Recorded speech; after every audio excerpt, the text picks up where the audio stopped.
And we can Hey, edit. I'm Tristan. What? I'm sorry. I was saying that we can edit. Oh, okay. Well, that's good. Okay. So, hey, I'm Tristan. We're going to talk about some paranormal things today, which I'm super excited to do because paranormal stuff makes me super excited. For real. And I'm Rebecca, and I'm also super excited about paranormal stuff. Maybe in a geeky way almost. I'm not sure. Oh, for sure in a geeky way, because Yeah, me too. I'm so geeky, it's ridiculous, but that's okay. That's what we're doing today. We're going to get our geekiness out by talking about paranormal. Yes. And today we have a really awesome one. And if anybody lives near here, I wish I could go here right now. This place is absolutely amazing. As the sun is setting, I want to be walking through the entrance because the place we're going to talk about, I'm sure you saw pictures. It is gorgeous. Like, it's crazy that it is what it is because it's so beautiful. The building is just gorgeous. I mean, and the building construction, I'm going to get into that because that's part of the early history. Oh, that's awesome. Okay. Yeah, it's absolutely an amazing building. And for people who are watching this, we're going to tell you what we're talking about now.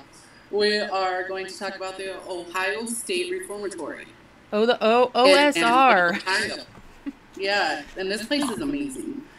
It has so much history. So I'm just going to jump right into it because it's great. So when I was doing research to talk about Mansfield, Ohio, there's this reformatory there, which they call the Mansfield Reformatory. It started out in 1861 as a Civil War training camp, which is really interesting in itself. And the training camp itself was named after Mordecai Bartley, who was the governor in Mansfield in the 1840s. But so that it already has like an amazing history to begin with because it was a Civil War training camp. Now, the property itself was? The property itself was where the reformatory sits. So was a training camp for Civil War. So has it always been government property then, I'm assuming? Actually, no. It wasn't even. Okay, so the reformatory itself is not government owned. It is now, but at the time it wasn't. Oh, it was a private prison. It was a private, and it wasn't even a prison to begin with. It actually, in 1867, the state was like, hey, we need like this place where it's like an in-between place where we can send young first-time offenders to kind of get straight. Like, so it was like, it wasn't a prison. It was like, oh, let's go and you're going to get better because you're kind of a bad kid or a bad person, so. Right, because its original name was the Intermediate Penitentiary, the Ohio State Intermediate Penitentiary. Oh, gotcha. So it was like, it was in the middle, since that's what intermediate means, right? So, okay. Right, yeah, so it was just made to house young first-time offenders to kind of get them, back on their feet and kind of try to get them straightened out. But within a couple of years, so it first opened in 1896 is when the first 150 prisoners came to the building. Right. In 1891, though, they changed the name to the Ohio State Reformatory.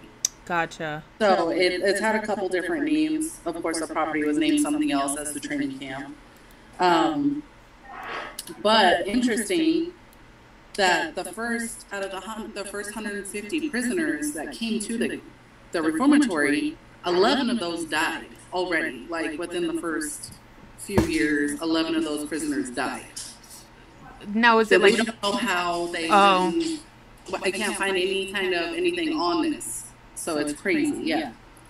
But, so they started building the prison in 1886, and it took them all the way till 1910, 24 years. Wow. It took them to do this, yeah, because it had funding problems.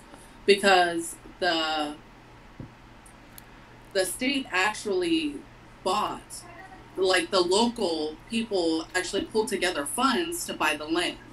So they bought the original 20 or 30 acres for $10,000, and then they purchased another 25 acres next to it for an extra $20,000. Wow. So, and then the whole total cost was over $1 million for the whole prison. But it did take them 24 years to build this. That is an Even though insane it amount of time. opened, yeah, even though it opened in 1896. Oh, so it was like under construction, and they were housing prisoners at that time. Wow. Yeah. Okay. And it's crazy, but so the architect who designed this place, because it is an absolutely gorgeous building, he used Victorian Gothic, Richardsonian, Romanesque, and Queen Anne styles, and he mixed them all together. Right. Because his idea was to encourage the inmates to be reborn back into their spiritual lives. So he put all these together to make it kind of like, I would say, like a cathedral type of place. Oh, right. Almost worshipful or right. Something of that nature, right? Right. And so it was just, and it is, and it's a beautiful building, and I think he did a very good job, even though a lot of it is being torn down, or has been torn down, and they're trying to rebuild it, whatever. So we do have a picture up of the facade of the building. Whatever, I'm assuming whatever's left of it is what they show in pictures now, because it's quite small considering it obviously was a fairly large prison at one time. So, right. So when I was digging into the history, this place was open for 94 years. Right. It closed in. Closed in 1990. I forgot where I put it. It closed in 1990, yeah, December of 1990, and actually, it was supposed to be closed 12 years before, because the prisoners actually filed a civil lawsuit against the prison. Right. For they treated them inhumanly, and they were not taken care of very well.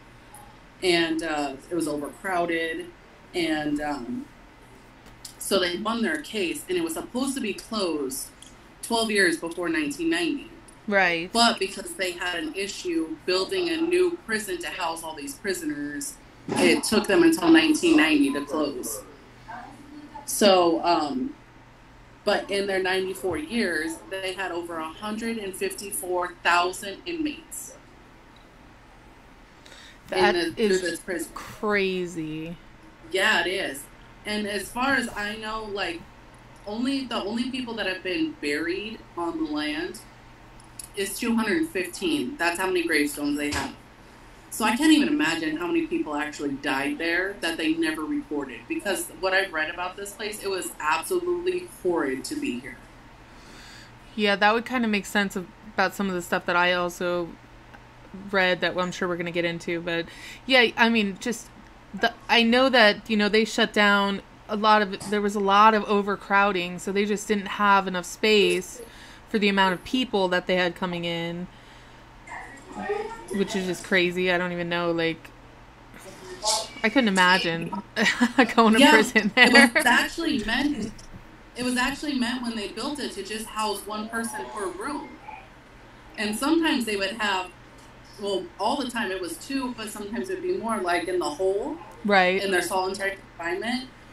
They would put, the room itself is made for 20 people. Right. Period.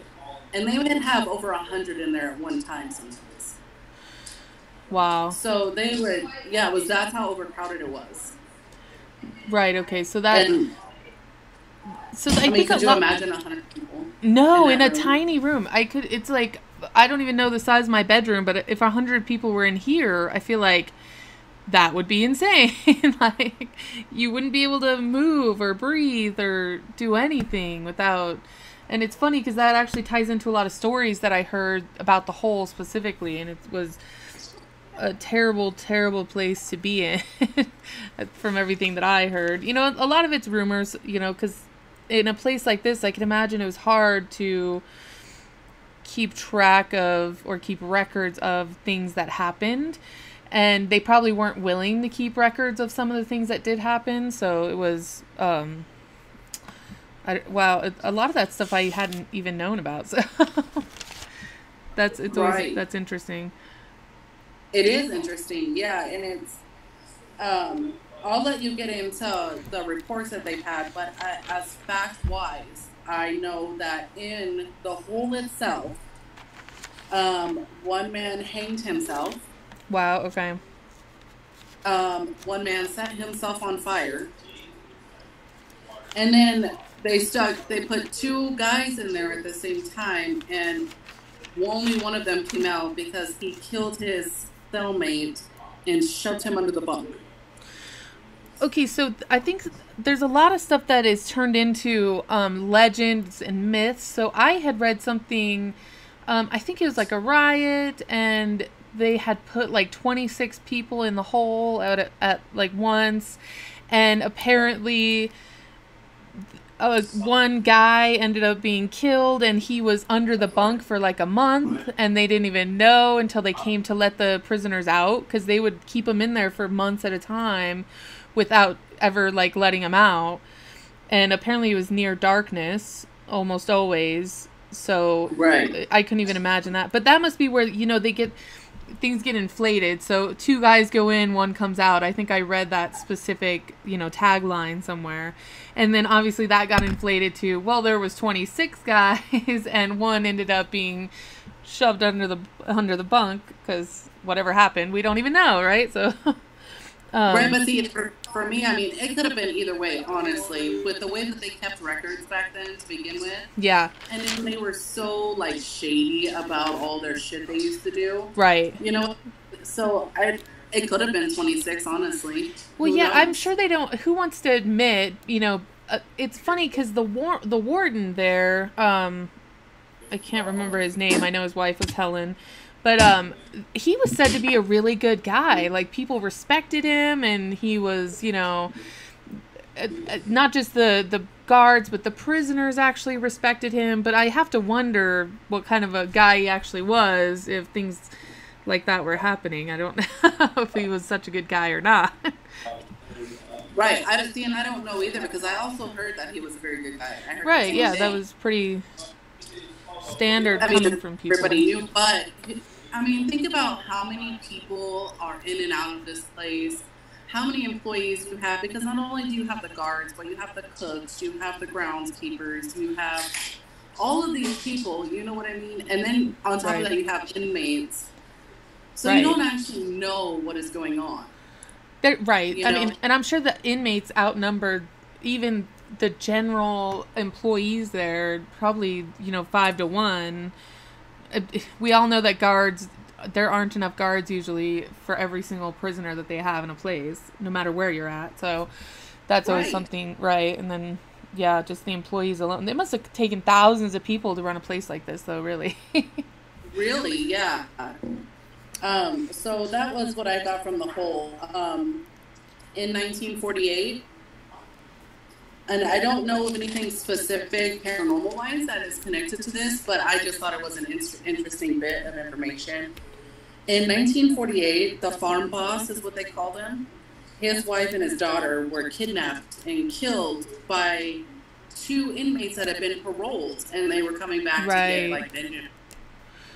So, and I don't know of anything specific. I didn't look that far into it. And then in 1950, the warden's wife, Helen, she dislodged a gun from the top of her closet because they actually lived on the property. Right, they had apartments. Yeah, they had apartments in the prison, which to me is just crazy. I know, that's insane. I've never heard of anything like that until I saw that, and I was like, what? They lived in what? Like, that's just crazy. Right, I would not live there. For one, no, I probably wouldn't. If you see videos of this place, it is very creepy to begin with. I could not live there. There's no way I could live there. Right, I think even when it was brand new, it seems it's dark. It's got a dark facade. I could imagine the interior is dark. It's all stone. You know, it's not got a ton of big windows, or, you know, it's not a place. You're not vacationing. You're in prison, so I mean. It's not a place that I would look at and be like, oh, there's my home. Yeah, exactly, you know? Right. Like. So she dislodged a gun in her closet. It fell and it went off and fatally wounded her. And then within 10 years, the warden himself had a heart attack in his office and died. So I'm going to let you get into the scary reports, because that is just the back history on this prison. But 200 people, they say, died. You know, I don't know.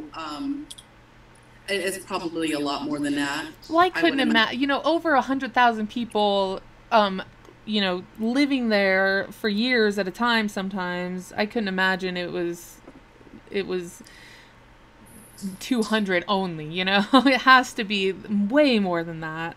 Of course, those things are underreported. I know, you know, there were probably dozens of riots that, you know, there were several that were recorded as, you know, they were pretty violent.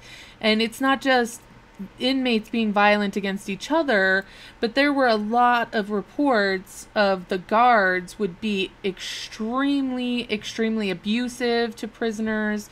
And this, you know, that kind of goes back to the, you know, just the whole 200 inmates, like you said, died, right? Two guards reportedly were killed during a riot. And so... Sorry, you're really distracting me. Sorry. No, it's fine. Sorry, Andrew's clicking through pictures and it's distracting me. Okay, so you had talked about a guy that set himself on fire. And I kind of wanted to get into that because I thought it was so, so tragic that here's a guy, his name is James Lockhart. He was sentenced to 1 single year in prison. He wasn't, you know, it wasn't a long-term sentence. He wasn't in there for life.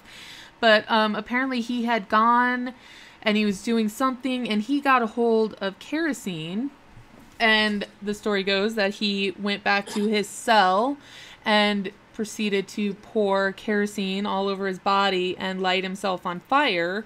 And apparently the guards weren't even aware that he was in there burning until his cellmate. So James Lockhart was housed in cell 13, oddly enough, number 13. And his cellmate in cell 14 said, "Hey, there's a fire." And so the guards came, and by the time they got there, now this is pretty graphic and kind of freaky to think about, but they said he had been on fire for so long that chunks of his flesh were starting to fall off of the bones. So they couldn't save him. And so apparently cell 13 has some of the highest records or recordings of paranormal things happening. And it's mostly, you know, the light, the orbs, and apparently some cold spots, you know, things like that. I'm not sure that anybody's ever reported that they've seen anything like an entity or, you know, anything like that. But there is something that I wanted to bring up because you mentioned it was a Civil War training camp, which I had no idea of. I truly did not even... I just thought it was a vacant piece of land, you know, in the middle of Ohio.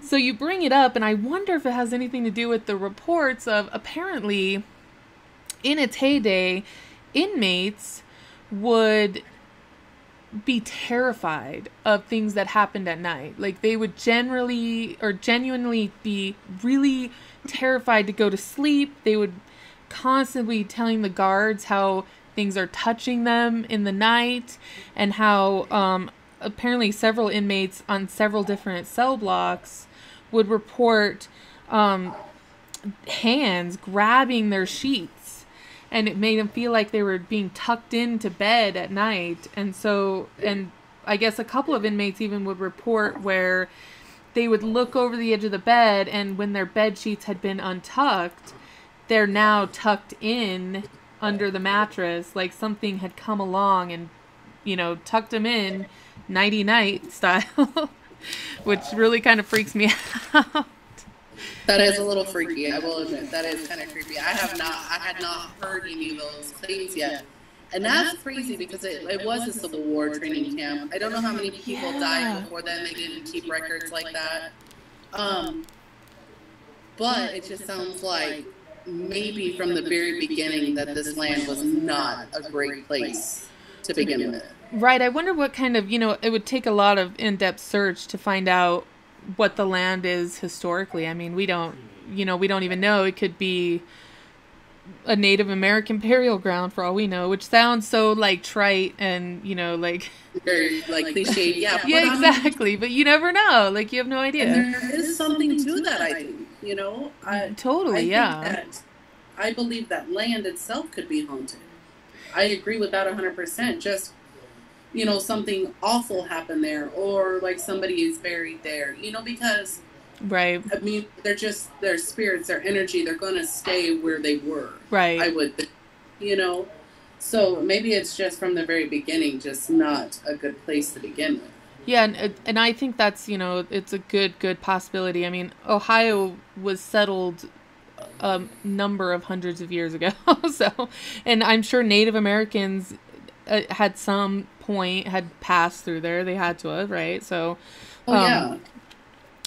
Yeah, so I feel bad for the prisoners, really, because I feel like some of them are saying they're terrified to go to sleep at night, and then in the daytime they're, in real danger of whatever guards want to do to them, basically. They're beating them, and that is actually, like you said before, that is why the prison was closed, because, they just weren't treated humanely at all. They were treated like animals, really.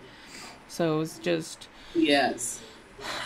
So I'm sure anybody that's heard of the Ohio State Reformatory, or Mansfield, knows that there's so much recorded activity there. I mean, it's just... you could literally probably read for days the amount of things that happen there. Reportedly, I've not seen a ton of actual physical evidence that these things happen, but, I did kind of, to me, the most interesting things are some of the sections, of the reformatory itself. And I'm going to start with one. It's called the chair room. And it's all dark, and it kind of freaks me out just thinking about it. But so there's a room, and I'm not sure if it was a cell at some point, or if it was a room that housed, apparently the administrative wing, like you were talking about. That's where, the warden lived with his family. So I'm not sure if it was kind of like that, or what part of the prison this was even in. But so the chair room has a reported dark entity that kind of hangs out in this room.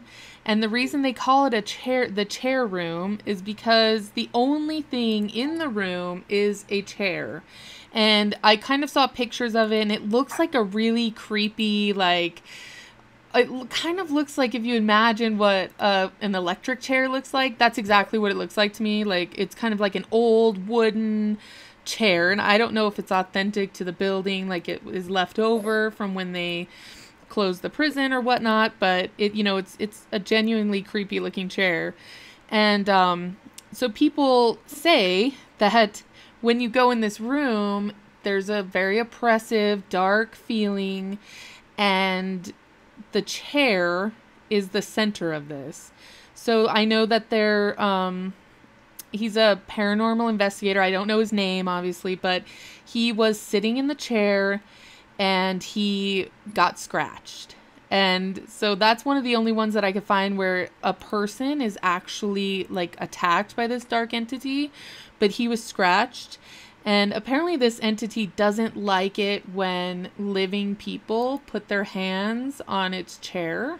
So if you were to go in there, supposedly, and move the chair, it would, I'm not sure if it would right away kind of move back, but the chair will eventually go back to its original position, which is in a corner of the room.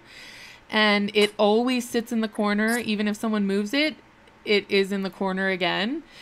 And so people have reported hearing, chairs scraping across the ground, which is really creepy. Yeah, I'm going to note the hell out of that one. Yeah, no, I wouldn't even, I would go in there, not by myself, though. I wouldn't go in there by myself either. We'll go together. Okay, yeah. And I don't know that I would sit in the chair. I might, though. I might be that kind of a daredevil. Like, I might sit in the chair just to kind of see if it feels like, hey, that's my chair, bitch. Get out.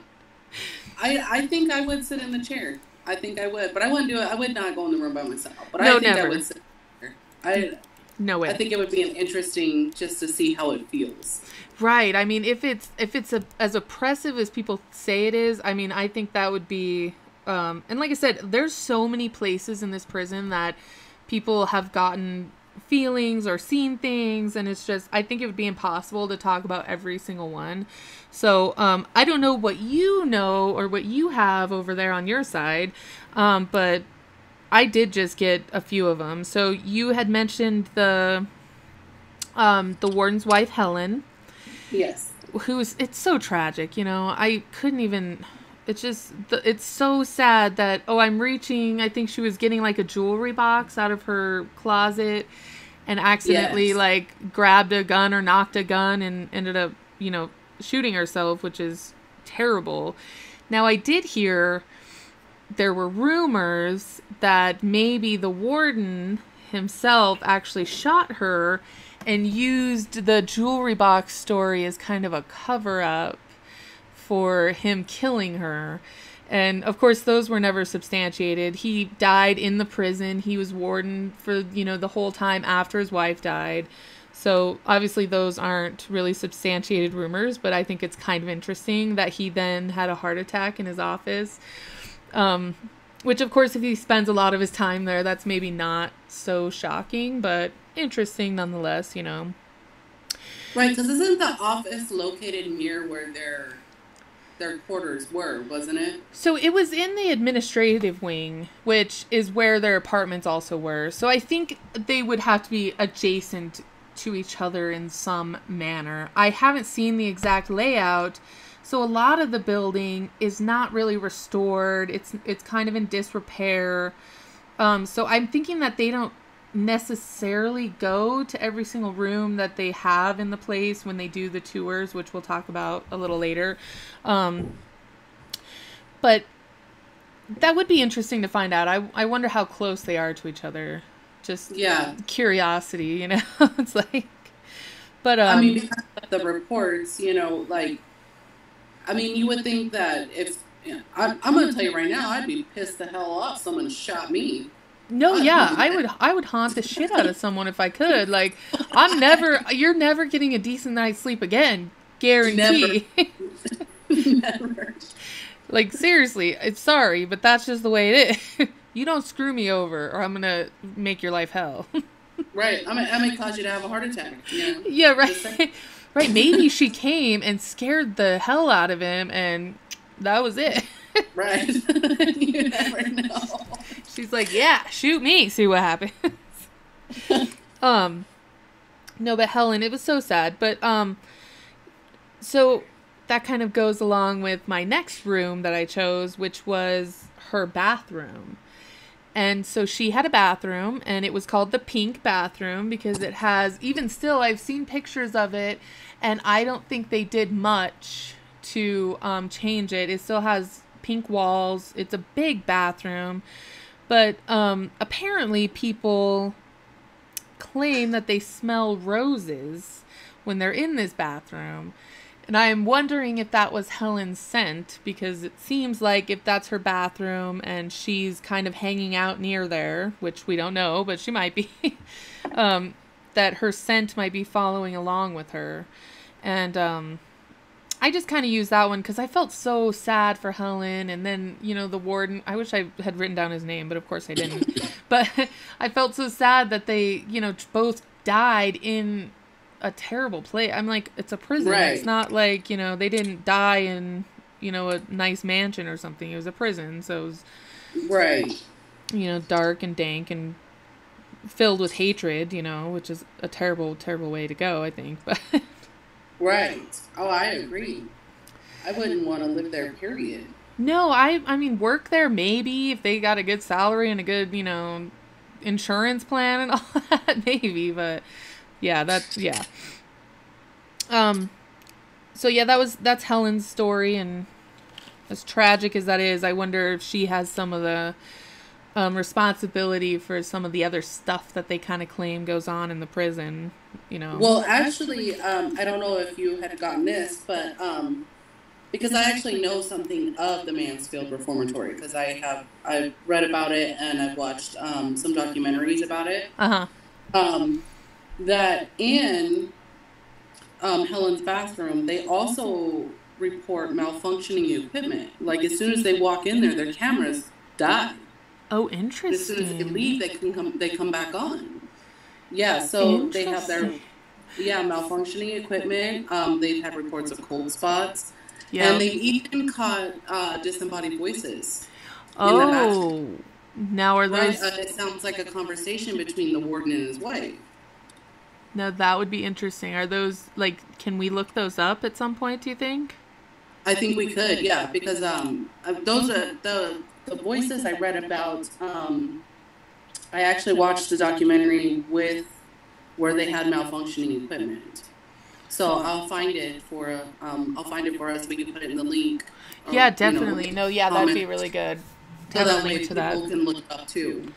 So yeah, I've heard of the cold spots. I did not know about the voices. That's really interesting.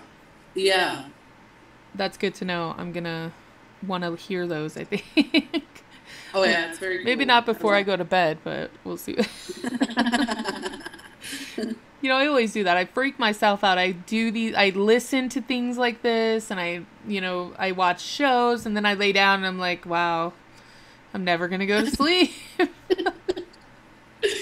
Oh, goodness. But you work at night. I was actually watching a ghost documentary last night on TV, and I fell asleep on the couch watching a ghost documentary.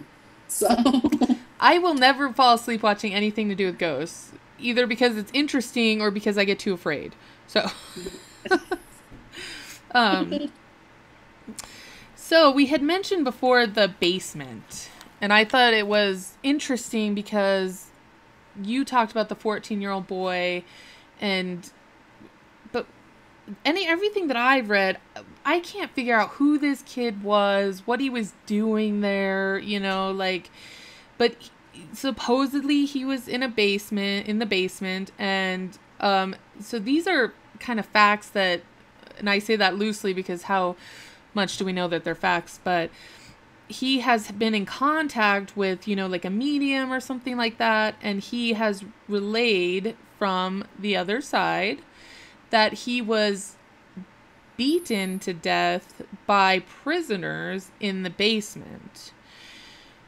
So it really confuses me because I'm like, what is a 14-year-old doing in a prison, And there were some things that said, oh, he was one of the security guards' kids, or I think that's the prevailing theory, is that he was a child of one of the guards there, and they brought him for whatever reason, and I'm not sure how the prisoners would even be in the basement with the kid, but that's kind of the story that goes there, and apparently it's quite frightening down there. Well, remember at the beginning, it was actually, I would like to know what year this supposedly happened, if we could maybe find that out, because it was supposed to be a reformatory school for young people who are first-time offenders. So maybe he even went farther back than the actual prison. Right, like from the very beginning of the prison. Right. No, that's interesting. I didn't even think of that. So I'm gonna make a note about that. I'm gonna see if we can find maybe a year on that. Yeah, definitely.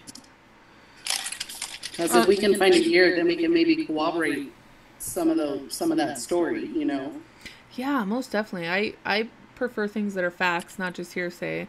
Unfortunately, in this realm, it's a lot of hearsay. It's not always necessarily proven or factual, as most people would like it to be. But, so the basement has the boy and apparently an extremely malicious guard that lived there as well.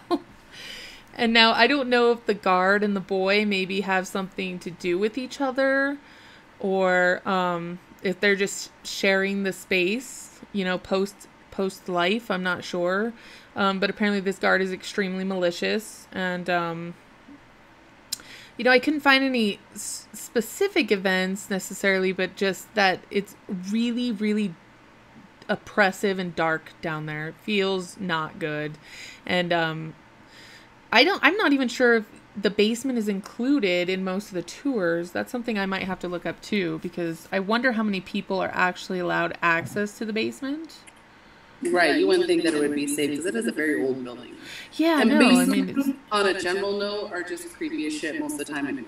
Right, even like, unless it's like a walkout basement that has like 50 windows and it's like nicely done up, and even then I feel like it could get creepy at night. Like there's something about being underneath a house that's kind of like, I don't know, it's weird. So like in the ground. Yeah, I mean, yeah, like a natural human reaction to being underground, because right.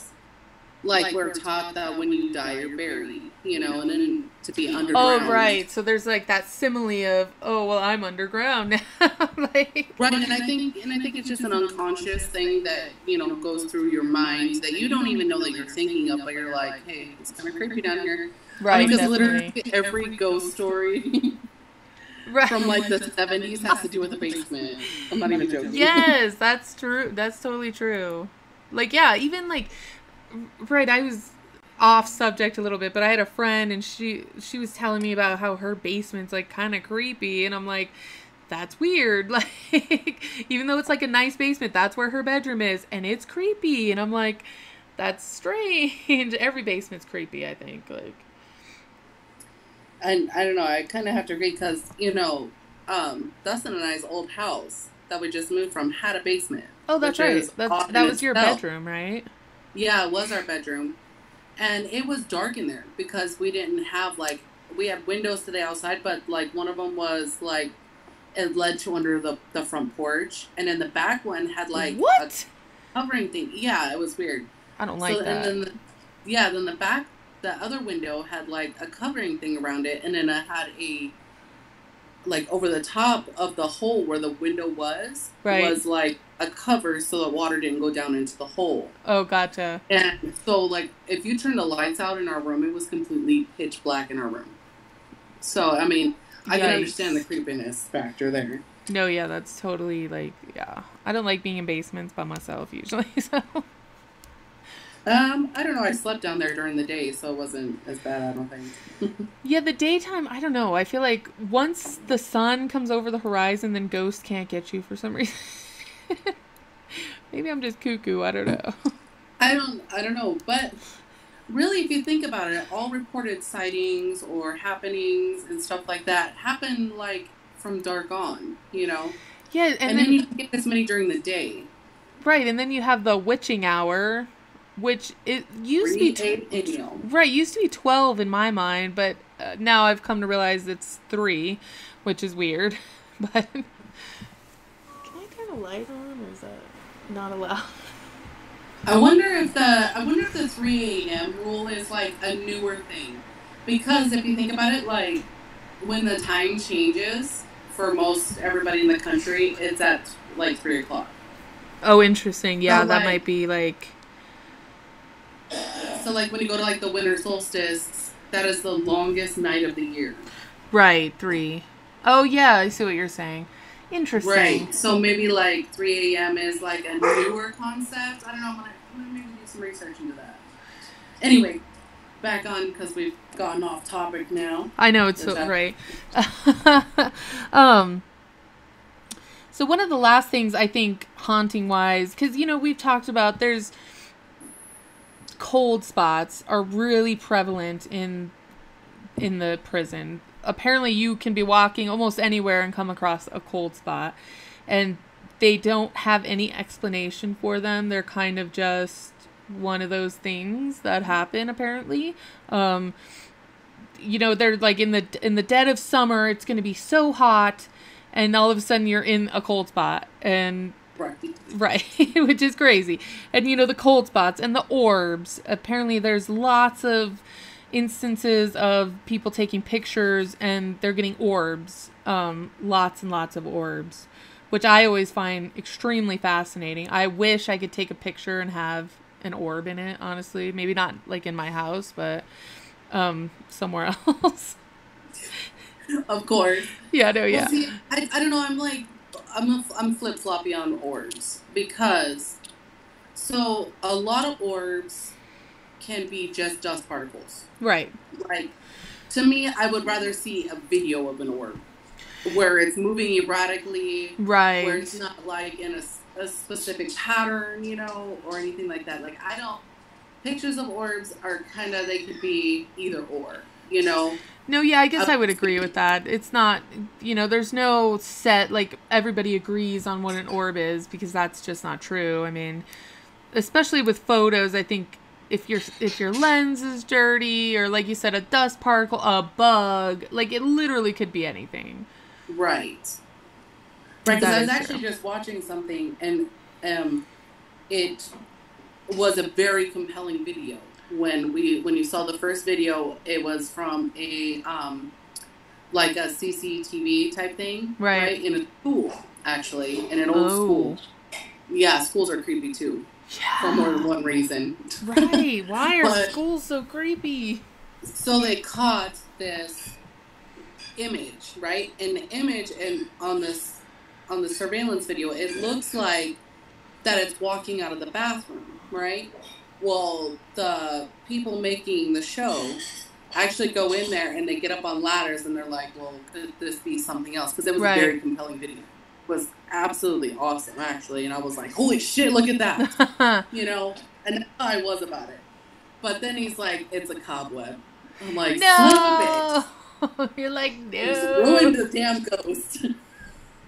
That's terrible. He just ruined this entity for me. That is terrible. That actually upsets me quite a bit. It did upset me too, and I was like, I'm such a fool. I know. You're like, I thought it was real. I was so convinced it's real. It's not real, man. I know. That makes me mad.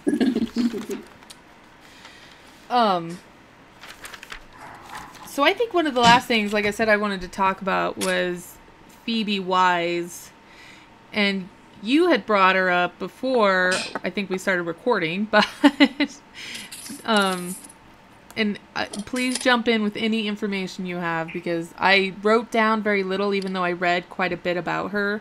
Okay.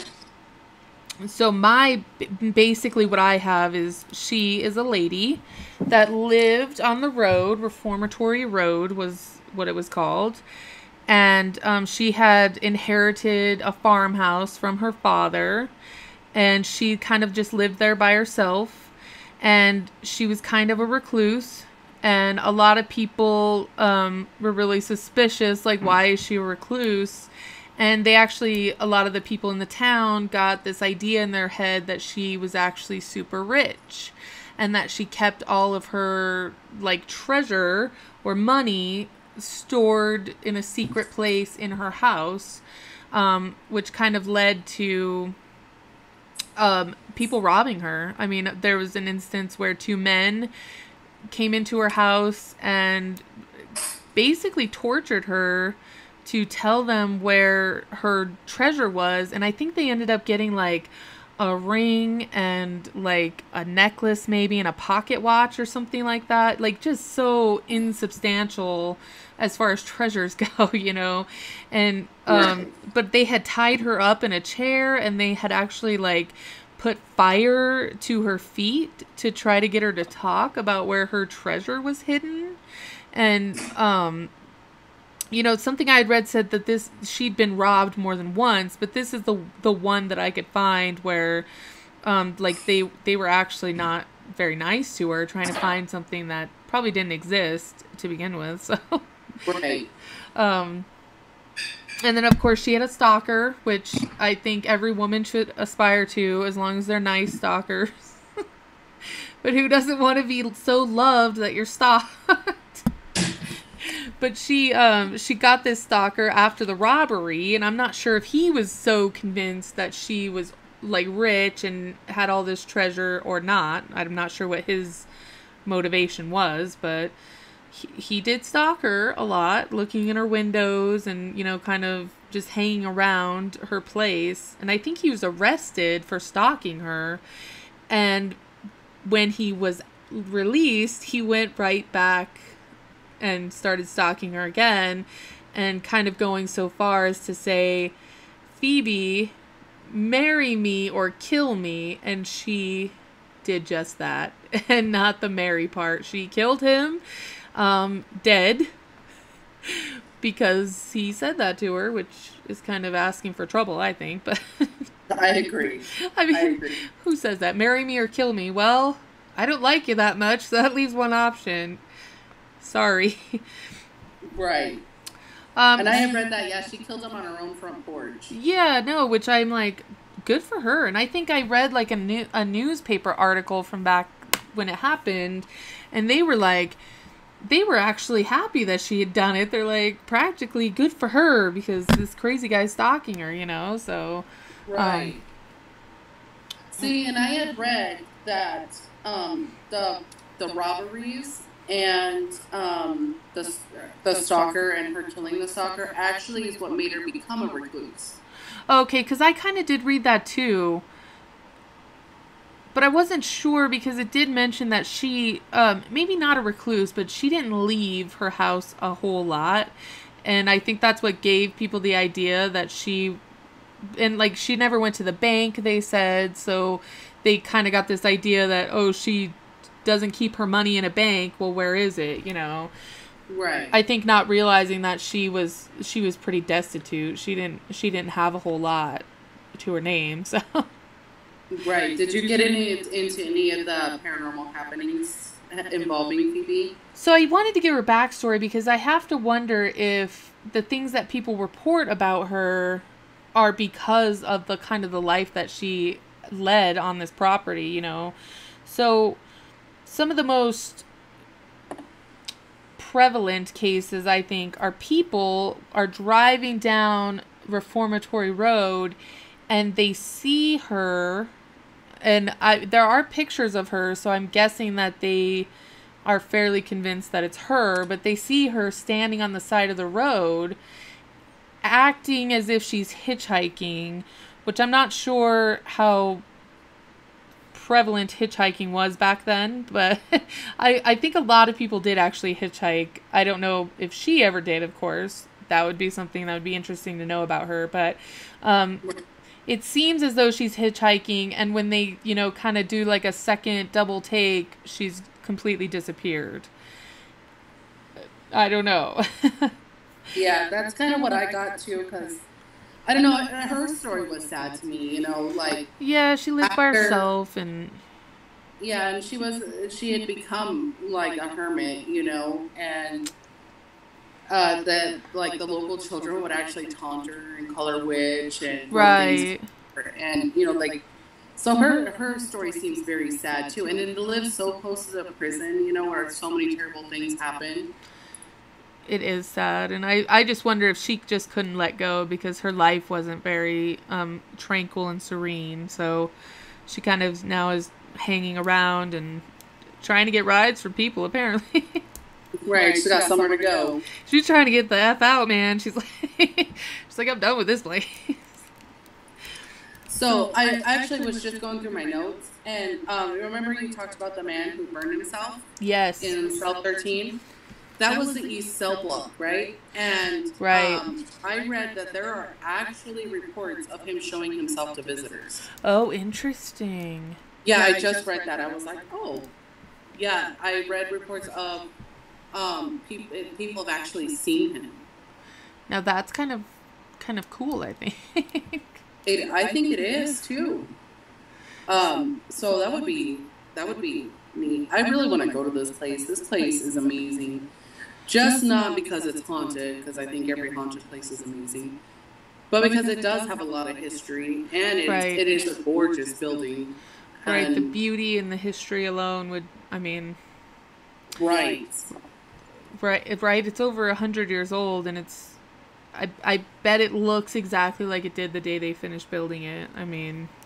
Or pretty close, yeah. I mean, because like you said, some parts are in disrepair, and I know that some parts of the wall, the actual prison wall, are they're crumbling, and people have actually knocked them down. And right. So in 1990, when they closed the prison, they actually pretty much right away, I think, started demolishing. They demolished all of the outer buildings. They demolished part of the wall, the outer wall. So, in 1995, that's when the Mansfield Reformatory Preservation Society comes in, and they turned it into a museum, and that's when they started their tours, which helps to fund the rehabilitation of the prison. And they're trying to rehabilitate and stabilize some of the existing buildings so that they can keep that history, because even though it's terrible, it's still a history, and it's a fascinating history, I think. So I agree 100%. It is. I mean, just to walk through these walls, right? Walls, I mean, just to walk through the halls, right, and just to imagine. I mean, yes, the guard tower and the infirmary, and right. The East Cell block, and I mean, just to go to the graveyard. Just the graveyard alone. I'm glad you brought that up, because I wanted to talk really quick about the graveyard, because I had read that I kind of read differing things. And one thing I read, they said you're not really allowed to go into the cemetery because it's so close to the new prison that they had built. When they closed this down, they were building a new prison, which is apparently right adjacent to the old prison. So I had read that you can't go into the cemetery, but then I had read that, very similar to what you said about Helen's bathroom, people that go into the cemetery to take pictures or videos, their equipment starts malfunctioning. And apparently there have never really been any evidentiary pictures or videos of the cemetery, but there are claims that the metal grave markers are moved around by themselves from place to place. But that's also what I read about. Okay, yeah. Right. But there's no evidence of that, because apparently your camera doesn't work as soon as you go in there. So I'm not sure if you are allowed in the cemetery or you are not allowed in the cemetery. That would be interesting to find out, because I personally have a fascination with cemeteries. It might be weird, but I do. No, I also do. Yeah, I just like to kind of go and hang out, and I would love to go there and hang out, and just, 200 lives lost there.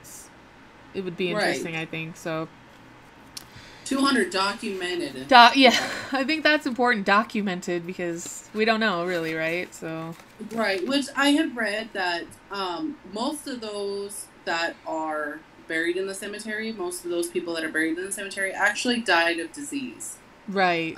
Like the flu, or I guess something that would be close to dysentery, stuff like that. Like they died of disease and right, things like that. I didn't really talk about it that much, but the infirmary is obviously, like any hospital, it saw a lot of deaths apparently, and a lot of them were from disease. But it even went farther to say that apparently there was, just inhumane conditions. They would starve the prisoners and generally just treat them like garbage. So I'm not sure exactly how much of that contributed to the people dying, but I think probably all of it. Yeah. Right. No, yeah. So you have the disease, and then you have the other part of it where people just treating other people like crap. So right, the neglect and the starving, and yeah, it's ridiculous. But I think that we should take a trip out here one day. Yes. So my goal is take the trip and hopefully video document every single minute of it. So that when and if something happens, we have it, and can say this happened. And I would love that, honestly. But I too. Maybe that'll be like another show where we'll talk about our haunted tour, because I want to go on a tour of the United States to haunted places. I think that would be fantastic. I mean, we could start at one end of the United States and just go all the way to the other end. Yeah, I think Because so. I would love to see the Winchester house. I also would. You know, they have that on Netflix, and I've been meaning to watch it. So I know, I saw it on there, and nobody will watch it with me, so. Nobody will watch it with me either. Yeah. I don't necessarily believe maybe that it might be haunted, because I have watched documentaries where they have caught no kind of evidence of any kind of physical haunting there. But the house in itself is just damn creepy. It's creepy and it's kind of cool. And I feel really bad for her. I can't think of her name, but the wife. Sarah Winchester. Right. So I feel bad for her that she was so convinced that she had to do that to keep the ghosts away, basically, is I think what she was claiming. So. Right. That's creepy. And then, like, anybody who went into the house after she died, like, just open a door and just fall right onto the ground, like... Right. How creepy... Like, you would have to, like, open the door and, like, look out to make sure that you're not going to just fall off the third story. Right, fall to your death from a door. Right, that opens to nothing. That's completely normal, by the way. Right. But that house is very cool, and it's something that I also would enjoy seeing, just to see the house. Not necessarily because I believe that it's haunted or anything like that. I would videotape it just in case. No, yeah, totally. Andrew actually just told me that he's been there, so we might have to have him as a guest when we talk about the Winchester house and see what he thinks. I agree, yes. So, we're almost at an hour, so I think we're going to wrap it up, but... you know, I didn't get into any of the modern history where obviously the Shawshank Redemption was filmed at the Ohio State Reformatory. Apparently there's been a bunch of things that were filmed there, you know, from music videos to just random scenes in movies. Like Air Force One, there was a scene in Air Force One at the OSR. And then there was just some random movies, and like the music videos actually really trip me out the most. I don't know why. Like, what kind of music videos are people filming here? I don't know, but I think one was like Lil Wayne or something like that. Oh, of course. Yeah, so yeah, they do use it for stuff still, which is good because I think the money obviously is going to keep it going, hopefully for a long, long time. Right. And that would lead me into, you know, they do have tours. You can go on their website and look at all their tours. Unfortunately, because of COVID, they're not doing any tours that are guided. You can only do a self-guided tour. But, you know, when they do have tours, they have kind of interesting tours. And some of them are like history meets Hollywood. And that kind of is all the things that have been filmed at the Reformatory. And then they have like Beyond the Bars, which takes you to places that are not open to the general public, like the West Attic, which no one has really talked about. I can't find really any information, but it sounds kind of creepy. You can see the yard, and I guess that's where I got it with the boy in the basement. Behind the bars takes you to the sub-basement. So I have to wonder if that's kind of like where some of those things are happening. And then another tour is Life of an Inmate, where an actual inmate from the 60s kind of walks you around and tells you what it was kind of like to live in the prison back then.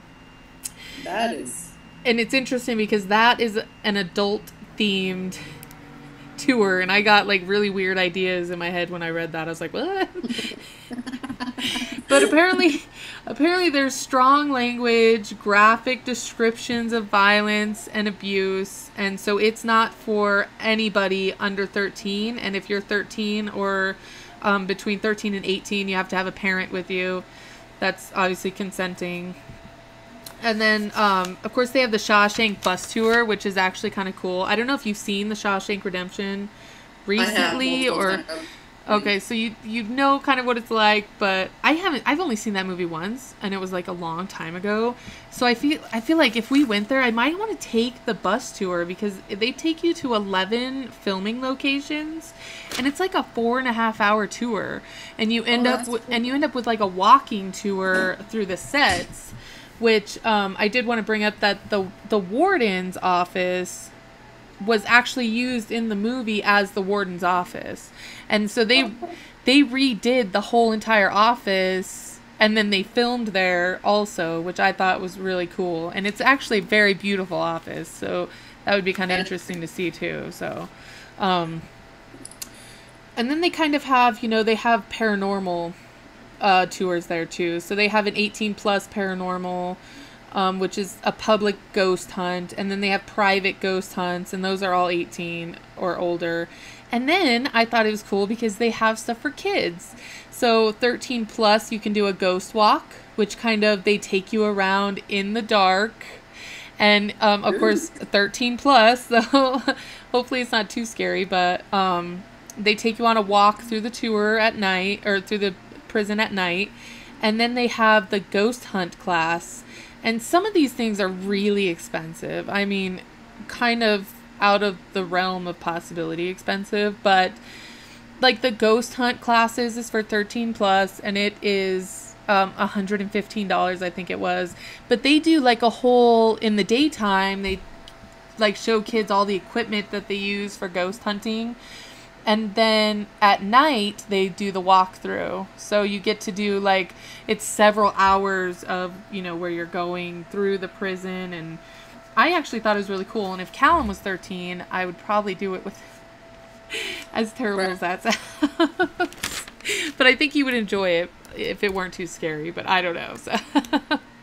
That actually sounds very cool. Yeah, and they do so many things. Of course, they have a haunted house there, because why wouldn't they? In October, they call it the Halloween season, so they have that, and they have, I think they have like a marathon, like a 7K marathon, and just stuff like that. So that sounds very cool. It's a cool place, man, and I can't wait to go, honestly.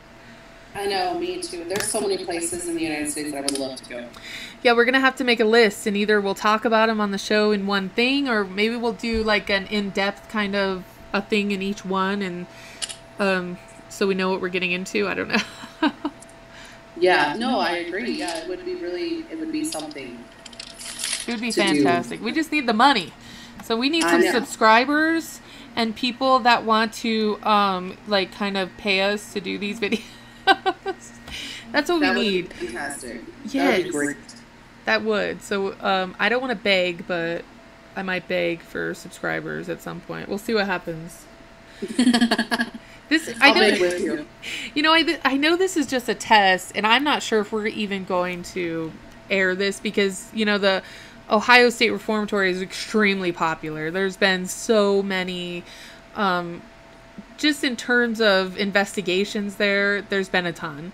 So, it's extremely popular. I'm sure we're not saying anything that anybody's never heard before. So, right. I'm not sure if we're going to put this up, but maybe we'll watch it and see what happens. But I found out a lot of interesting stuff that I actually didn't even know. So me too, and I was actually very surprised because I have watched multiple documentaries about this. I have read a lot of things about this, but some of this stuff I really had to dig for it. Yeah, no, and that's the kind of stuff I actually appreciate. I love that you had to dig. Yeah, honestly. I did. I had to dig for it. So, but I really do want to find out about the boy. I want to see when this was supposed to have taken place, because I'm curious to see if we can substantiate that claim or not. Yeah, that'd be awesome. I mean, if we could find out, like, the malicious guard and the boy, if they have anything to do with each other, or, what was the boy even doing down there? What's happening with that poor little boy? Right, because, I mean, he was only 14, Right. So that would be something I kind of want to do some more research on that and try to find out something, has to do with that. Right. But, bye guys. But, and I really hope that this or that the show goes, because I mean, there's so many things that I want to talk about as far as the paranormal goes, and not just ghosts. I mean, we can get into demons and portals to hell, and we can get into, I mean, in my home state, we have fantastic things, you know, like, I'm not going to say it because I already have them planned out. But, I mean, I was just on the internet today, and there are so many places, like, there are 5 of the triangles that I could, like, readily find. 5 of them, of those triangles, in the United States alone. Right. And then there's this place called Marfa. That totally seems awesome to me. But they don't have to do with ghosts, but it is something that is paranormal, something that is unknown to us. You know, have you heard of the Skinwalker Ranch? I actually have. I haven't watched anything on it, and I've never really done any research. But it seems very interesting. Yeah, no, that's definitely going to be, because that's not necessarily ghosts either, but they do, there's a lot of stuff that goes on there. I would really like to do an episode on that too. So, you know, even if no one watches this, maybe we'll do it anyway, because I think it's kind of fun. I think it's kind of fun too, and I like it too. So, Maybe. Oh,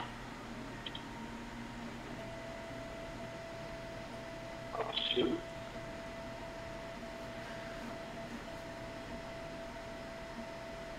Are you still there? Your audio's not good. Something happened to Tristan's audio. You want to end